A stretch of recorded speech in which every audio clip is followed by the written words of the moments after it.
Have you ever participated in the Passover Seder Meal at your church?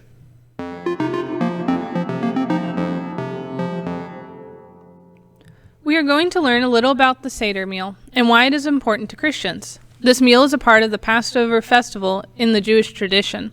This is the celebration of the escape from Egypt. It remembers how God redeemed the people of Israel out of their bondage and their journey towards the Promised Land.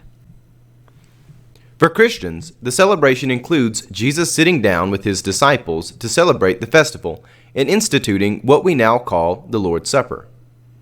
The Thursday before Easter is when we celebrate the Seder meal. The word Seder means order, and the meal uses a special order to invoke our senses as we move from bondage in Egypt towards the Promised Land. In John chapter 13, verses 34 through 35, Jesus says, "I give you a new commandment, that you love one another. Just as I have loved you, you also should love one another. By this everyone will know that you are my disciples, if you have love for one another."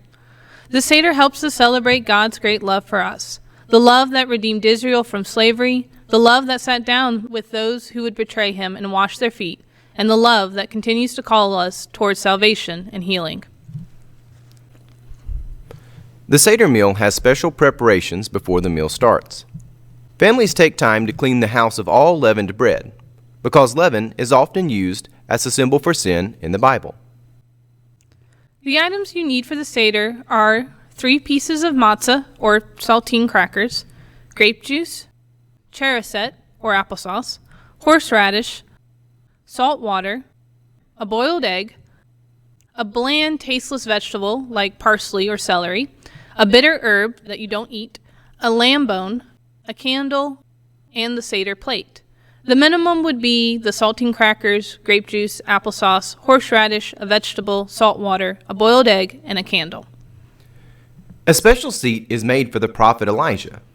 It is complete with everything, just like any other guest. Make sure you prepare a seat for Elijah in your home.